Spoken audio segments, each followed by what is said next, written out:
Hello, this is Dr. Bruce, and I'm here today on this Thursday. Delighted to see you again, and I hope that everything is going well with your life. I want to talk about 10 secrets to achieving perfect harmony in marriage. Hopefully there'll be some of you on the line that are married or hopefully are looking to get married. I have some good information for you today that's going to help you along the way to develop that perfect harmony. Now, as you know, harmony is really two people who blend together to make something good. Harmony is a good sound where you have two different parts, but yet they're blending together to make a great sound. It's sort of like a soprano and an alto and a tenor. They're coming together singing on different keys, but the keys blend together. So there's a unity, and as well as a great blended sound. Two people that are different, but when they come together, they make something good. And I believe that there are those of you out there that would like to have a great relationship, but yet you have not achieved the harmony yet that you really want. That is possible. But it's important for you to know what to do that's going to allow that good sound or that balance and that greatness that you've been desiring for so long to come to pass. So I got some things to help you today. Now, you can also ask some questions in the comments area. You can ask some questions, and I'll be more than glad to assist you along the way during this Facebook Live. And I believe that you can have a great relationship if you're willing to put in the work. So there's going to be some work involved, and it's going to really be a blessing to you. Now, I also want you to feel free to share this with other people that you know that might desire to have a relationship full of harmony. So feel free to share this, as well as to go on to the Solutions with Dr. Bruce Facebook site, or go to my website at solutionswithdrbruce.com, and you'll be able to get some really interesting information, as well as see some of the upcoming activities that we have coming forth, including our Southern California marriage retreat, which is going to be June the 29th, the 30th, and July 1st. It's going to be at the Ayers Suites there at the Ontario Mills Mall. And you can go on to my website and you can register. It's a $50 registration, and you can call the hotel and make your reservations for this great retreat. I'm telling you, it's going to be a blessing. It's going to cause you to really have a great relationship. And I can guarantee you that if you come, your relationship will actually be greater or better than it's ever been before. I can guarantee you that. So with that being said, let me give you those 10 secrets for achieving perfect harmony in your marriage. So the first thing is you want to be aware of each other's likes and dislikes. That is, you want to be able to feed each other the things that they like. Find out what they like. Sometimes it's good to be able to sit down and ask each other, tell me some of the things that you really like in marriage. Some of the things that would make you feel better about us or about me. You want to be able to find this out so that you can be able to relate better, but you got to find out what they like. Now, I know that it differs from relationship to relationship, so you need to be able to explore that. That's why it's good to be able to spend time together, just talking. Tell me what you like in the way of either activities, food, sexuality. Find out what they like and also what they dislike, things that turn them off. You need to find that out too. So that way you're not doing the wrong thing. You want to be able to then feed them what they like. That's right. If you give a person what they like, then you're going to get what you like in return. So you want to be able to do those things. Find out what he or her likes and what they dislike. But I want you to focus more on what they like, because if you give a person what they like, then they're going to be much more satisfied in that marriage. And likewise, make sure you share with them what you like. That's right. Find out tell them what you like, And if you need to make out a list, then fine, do that. Make out a list. But make sure you inform. That's right. Relationships don't work because nobody knows. There's not enough information shared. So you want to basically share what you like, what you don't like. Plain and simple. That's number one. Number two, sharing in each other's lives, especially in decision making, can make for a very happy and harmonious relationship. That is, you are not supposed to make all of the decisions as it pertains to your marriage by yourself. Mr. or Mrs., don't make all of the decisions. It should be a shared process. You share the information. Right. That helps you to basically develop teamwork. You'll have more teamwork. Teamwork makes the dream work. So when you work as a team, you work as a couple, guess what? It's a sign of respect. That's right. When you make all the decisions by yourself and you don't include him or her, you're saying, well, your thoughts and feelings don't matter. Oh, yes, it does matter. And so you need that for your relationship to develop that harmony and that unity. You got to be able to speak about what you want, and you want to be able to share in the decisions. Makes a big difference. Is there anybody out there? I want you to come on, ask your questions along the way, and I'll be more than glad to answer those questions the best way I know how. So you want to be able to share in the decision making. One of the things that can create a lot of discord in the relationship for one person to make a decision that the other person wasn't even aware of. And then you find out later on, oh, you bought all the furniture. You didn't ask me what I like. You bought a new car and you didn't take me with you to buy the new car. No, you want to do these things together, because that develops that harmony where you're able to take your thoughts and your feelings and you blend them together, and then you make a good decision. Number three, you want to make sure you have balance between your career and your home life. Right. This helps you avoid drifting apart. Don't allow your marriage to become less of a priority because of either going to school, spending all the time with the children, working all the time, and maybe coming home and you're exhausted and you don't want to spend time together. That will basically kind of cause you to drift apart. No, you want to be able to have some balance. You don't want to be so top heavy in one area that you neglect each other in other areas. So you want to make sure that you have some balance. Balance, it keeps you moving and it keeps the relationship fresh when there's some balance. You want to always make time for each other. But don't have so much time with each other that you don't want to work. You got to still work and bring in money. So you got to constantly improve yourself. That's what you want to be able to do. So that's number three. You want to have balance between your career and your home life. Home is very important, but you want to make sure that you're, balancing that all out. Okay. Number four. One of the other secrets to achieving perfect harmony is not allowing problems to linger. Not allowing problems to linger. See, the strength of your marriage is, how soon you're able to bounce back whenever there's problems or disagreements. If it takes you 2, 3, 4 days to finally get back to normal where you're talking to each other, that's too long, because you're allowing too much time in between for bitterness and sorrow and disappointment and depression to, infiltrate your relationship. You want to be able to resolve those issues as quickly as you can. Sometimes it's okay to say you're sorry. Sometimes it's all right to say, I feel so bad that we're in disagreement. Can we just agree to disagree? Can we try to talk about this thing and come to a conclusion? You see, one thing you need to understand, you're not always right, but also you're not always wrong. So there needs to be some shared responsibilities for the problems that exist in a relationship. And you want to be able to resolve it so that you can go back to loving each other and caring about each other the way you should.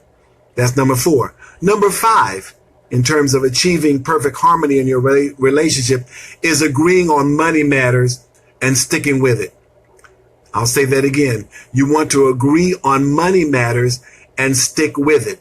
If you set up a budget, stay with the budget.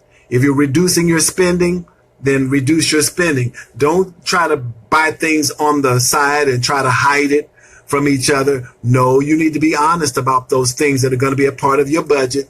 And whatever you've been allotted to spend, then go ahead and just spend that. Don't try to have a little private stash and you're buying things and they see receipts all over the place and you're hiding things in the closet. No, no secrets. No secrets. Even if you have separate monies, make sure that you're not pulling away from your budget, or you're, doing things that are not above board with your spouse. You want to stick with your budget.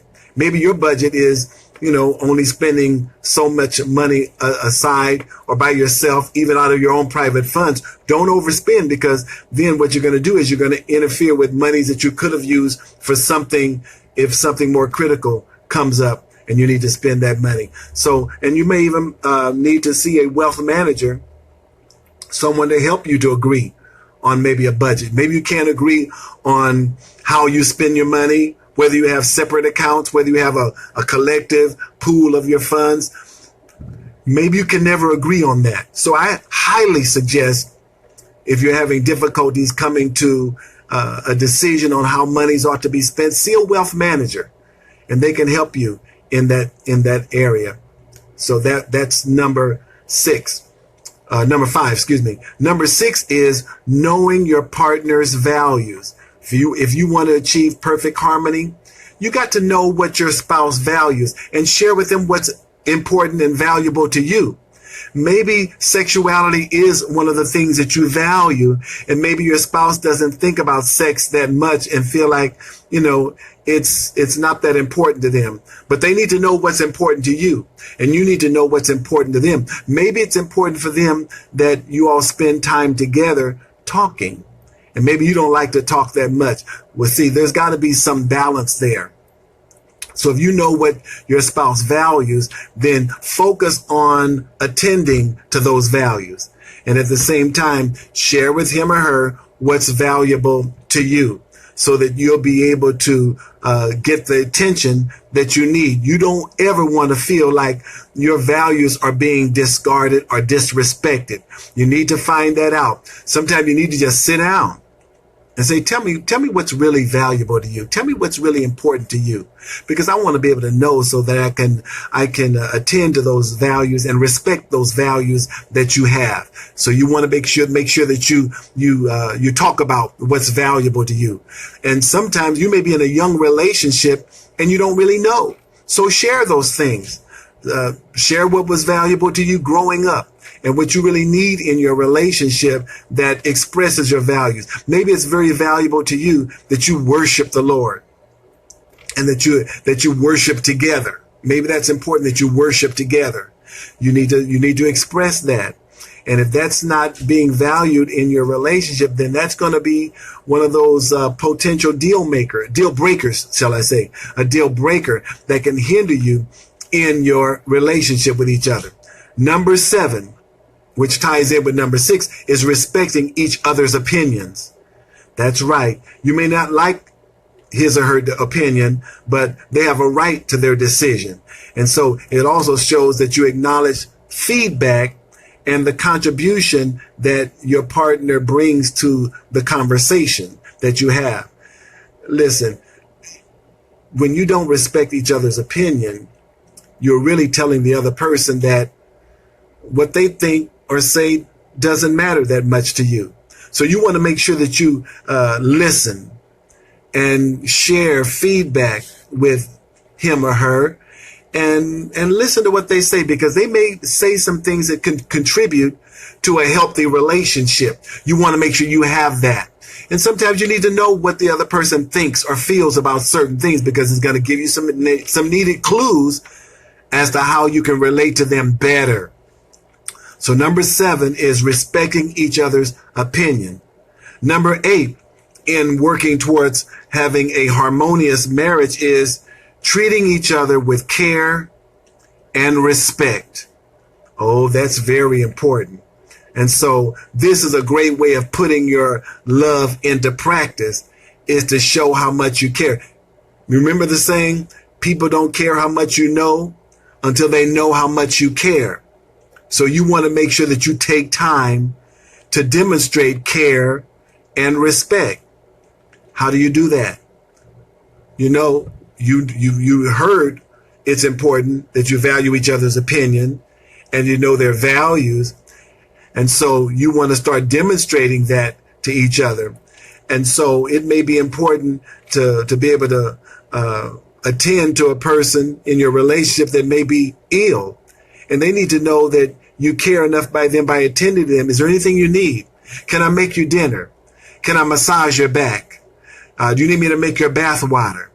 Can I buy you something? I'm going to the store. Can I get you something? You know, sometimes it's okay to be able to bring a gift home or to put a card out there or to, you know, to tell them how much you feel. A card, flowers, a warm embrace. That demonstrates a lot of care and respect. To say, tell me what you need in me. Tell me, how can I make your life better? How can I be a better husband to you or a better wife to you? How can I love you better than you've ever been loved before? Tell me, I want to do that for you. See, when you start doing those things, oh, you're going to get a lot of, additional care yourself and respect. So you want to take the time every week. I need to show this person how much I love them. That's right. Before you go home, is there anything you could do or get them that will enhance your love? That's what you want to be able to do. Say, can I, take you out tonight? Would you like for me to do some things for you that I've never done before? You may get some interesting responses. So I think it's good for you to treat each other with care and respect. That'll get you a whole lot of brownie points by doing all those things, saying all those things, expressing all those things that lets your spouse know that you really care about them. Good. Now, number 9, in terms of, really achieving perfect harmony in your marriage, is to share household chores. That's right. Share the household chores. You don't want your spouse to feel like they're doing all the chores. They're doing all the dishes. They're washing all the clothes. They're mopping the floor. They're repairing items in the house. No, share those things. In fact, it allows you to spend more time together when you're doing a lot of household chores, together. You decided, okay, Saturday morning, let's get up and let's do the lawn together, or let's do the washing or the laundry together.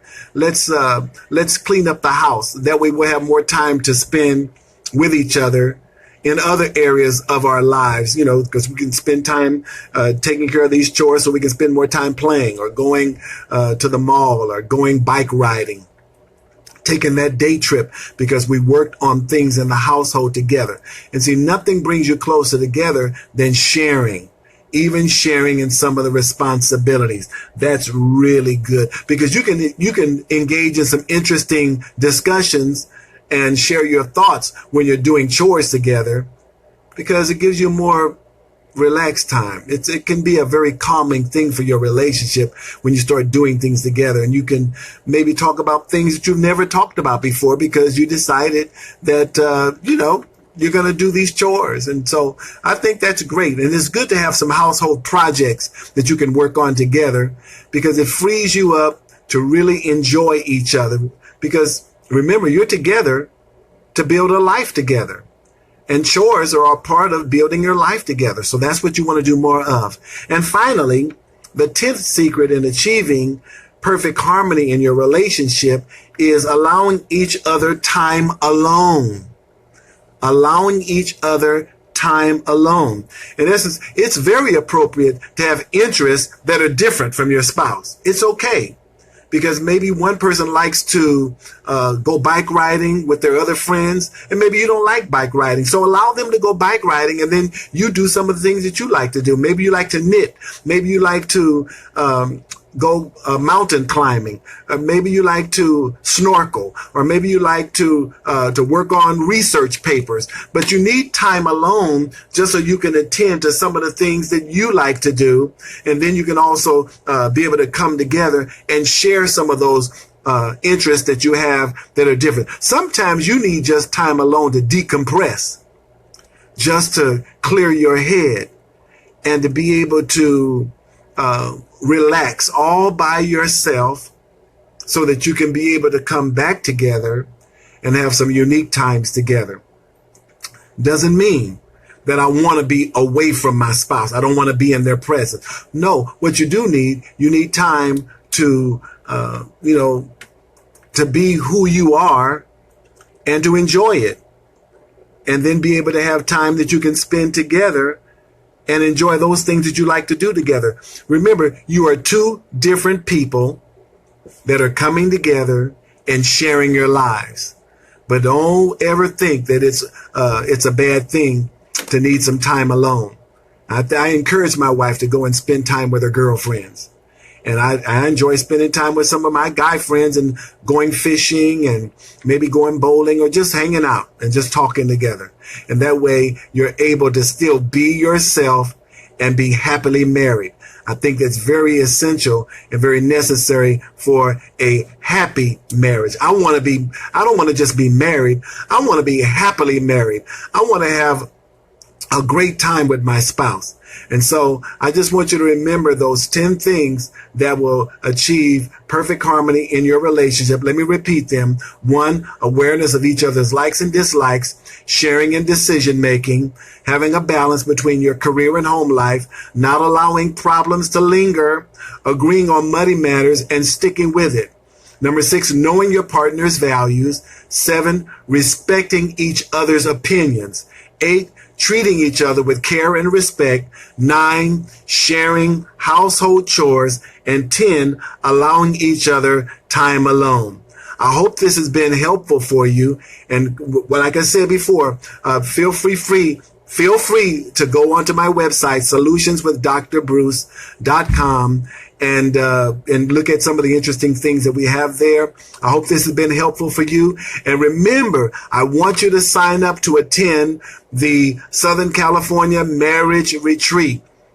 Southern California Marriage Retreat, June the 29th, the 30th, and July 1st. I need you to go onto my website, Solutions with Dr. Bruce, and register. It's $50 to register for this outstanding retreat, and you'll need to call the hotel and make your reservations. There's a there is a flyer that has all the phone numbers on it. Make sure you call that number and make your reservation right away.